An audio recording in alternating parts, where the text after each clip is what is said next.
महाभारत के युद्ध में कौरवों की और 11 अक्षौहिणी सेना और पांडवों की ओर से 7 अक्षौहिणी सेना ने भाग लिया था। यानी इस युद्ध में सभी महारथियों की सेनाओं को मिलाकर करीब 50 लाख से ज्यादा लोगों ने भाग लिया था। लेकिन ये अब सवाल उठता है कि इतनी विशालकाय सेना के लिए युद्ध के दौरान भोजन कौन बनाता था और कैसे ये सब प्रबंध करता रहा होगा। सबसे बड़ा सवाल यह है कि जब हर दिन हजारों लोग मारे जाते थे तो शाम का खाना किस हिसाब किताब से कैसे बनता रहा होगा। सोच कर देखिए कितना मुश्किल प्रिपोजिशन है ये। दर्शकों, आइए जानते हैं आज के इस वीडियो में वो गूढ़ रहस्य कि कैसे पोषण मिलता था महाभारत के सैनिकों को। महाभारत को सही मायने में हम विश्व का प्रथम विश्व युद्ध भी कह सकते हैं, क्योंकि उस समय शायद ही कोई ऐसा राज्य था जिसने इस युद्ध में भाग न लिया। उस काल में आर्यव्रत के समस्त राजा या तो कौरव या पांडवों के पक्ष में खड़े दिख रहे थे। हम सभी जानते हैं कि बलराम और रुक्मणी ये 2 ही व्यक्ति थे जिन्होंने इस युद्ध में भाग नहीं लिया था। किंतु एक और राज्य ऐसा था जो युद्ध क्षेत्र में होते हुए भी युद्ध से अलग था, और वो था दक्षिण का उडुपी। महाभारत में वर्णित कथा के अनुसार जब उडुपी के राजा अपनी सेना सहित कुरुक्षेत्र पहुंचे तो कौरवों और पांडवों दोनों ने उन्हें अपने पक्ष में लेने का प्रयत्न करा। लेकिन उडुपी के राजा बहुत दूरदर्शी थे।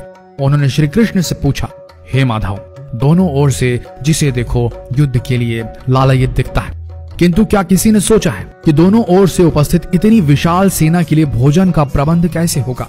इस पर श्री कृष्ण ने कहा, महाराज, आपने बिल्कुल सही सोचा है।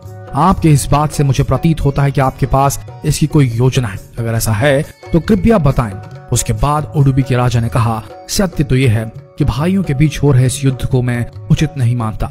इसी कारण इस युद्ध में इच्छा मुझे नहीं है, किंतु ये युद्ध अब टाला भी नहीं जा सकता। इस कारण मेरी ये इच्छा है कि मैं अपनी पूरी सेना के साथ यहाँ उपस्थित समस्त सेनाओं के भोजन का प्रबंध करूं। इस पर श्री कृष्ण मुस्कुराते हुए बोले, महाराज, आपका विचार अति उत्तम है। इस युद्ध में लगभग 50 लाख योद्धा भाग लेंगे, और अगर आप जैसे कुशल राजा उनके भोजन के प्रबंध को देखेंगे तो हम सब उस ओर निश्चिंत रहेंगे। श्री कृष्ण ने कहा, वैसे मुझे पता है कि सागर जितनी इस विशाल सेना का भोजन प्रबंध करना आपकी और भीमसेन के अतिरिक्त किसी के लिए भी संभव नहीं है, किंतु भीमसेन इस युद्ध से विरक्त नहीं हो सकते। अतः मेरी आपसे यह प्रार्थना है कि आप अपनी सेना सहित दोनों ओर की सेनाओं के भोजन का भार संभालें। इस प्रकार उडुपी के राजा ने सेना के भोजन का भार संभाला। पहले दिन उन्होंने उपस्थित सभी के लिए भोजन का प्रबंध किया। उनकी कुशलता ऐसी थी कि दिन के अंत तक गिन के एक भी दाना बर्बाद नहीं होता था।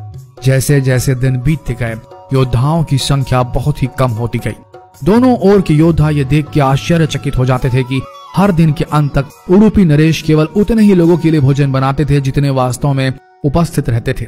किसी को समझ नहीं आ रहा था कि उन्हें कैसे पता चल जाता है कि आज कितने योद्धा मृत्यु गति को प्राप्त होंगे, ताकि उस आधार पर भोजन की व्यवस्था की जा सके। इतनी विशाल सेना के भोजन के प्रबंध करना अपने आप में ही एक आश्चर्य था, और उस पर भी इस प्रकार के अन्न का एक भी दाना बर्बाद ना हो, यह तो किसी चमत्कार से भी कम नहीं था। अतः 18वें दिन युद्ध समाप्त हुआ और पांडवों के राज्याभिषेक के दिन युधिष्ठिर से रहा नहीं गया, और उन्होंने उडुपी नरेश से पूछ ही लिया, हे महाराज, समस्त देशों के राजा हमारी प्रशंसा कर रहे हैं कि किस प्रकार हमने कम सेना होते हुए भी उस सेना को परास्त कर दिया जिसका नेतृत्व पितामह भीष्म, गुरु द्रोण, ज्येष्ठ भ्राता जैसे महारथी कर रहे थे। किंतु मुझे लगता है कि हम सबसे अधिकांश प्रशंसा के पात्र आप हैं, जिन्होंने न केवल इतनी विशाल सेना के लिए भोजन का प्रबंध किया, अपितु ऐसा प्रबंध किया कि एक दाना भी अन्न का व्यर्थ न हो पाया। मैं आपसे इस कुशलता का रहस्य जानना चाहता हूँ। इस पर उडुपी नरेश ने मुस्कुराते हुए कहा, सम्राट, आपने जो इस युद्ध में विजय पाई है उसका श्रेय किसे देंगे। इस पर युधिष्ठिर ने कहा, श्री कृष्ण के अतिरिक्त इसका श्रेय किसी और को जा नहीं सकता। अगर वे ना होते तो कौरव सेना को परास्त करना असंभव था। तब उडुपी नरेश ने कहा, हे महाराज, आप जिसे मेरा चमत्कार कह रहे हैं वो श्री कृष्ण का ही प्रताप है। ऐसा सुनकर वहां उपस्थित सभी लोग आश्चर्यचकित हो गए। तब उडुपी नरेश ने इस रहस्य से पर्दा उठाया और कहा, हे महाराज, श्री कृष्ण प्रतिदिन रात्रि को मूंगफली खाते थे। प्रतिदिन शिविर में गिन के मूंगफली रखी जाती थी और उनके खाने के पश्चात गिनकर देखी जाती थी उन्होंने कितनी मूंगफली खाई है। वे जितनी मूंगफली खाते थे उसके ठीक 1000 गुना सैनिक अगले दिन युद्ध में मारे जाते थे। अर्थात वे अगर 50 मूंगफली खाते थे तो समझ आता था कि अगले दिन 50,000 योद्धा युद्ध में मारे जाएंगे।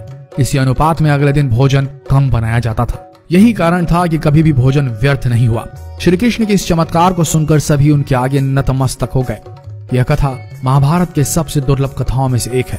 कर्नाटक के उडुपी जिले स्थित कृष्ण मठ में यह कथा हमेशा सुनाई जाती है। ऐसा माना जाता है कि इस मठ की स्थापना उडुपी के सम्राट द्वारा ही करवाई गई थी, जिसे बाद में श्री माधव आचार्य जी ने आगे बढ़ाया। तो दर्शकों, उम्मीद करते हैं कि आज की ये प्रस्तुति पसंद आई होगी आपको और आप समझ गए होंगे कि पोषण वही सही है जिसका एक दाना भी व्यर्थ न जाए।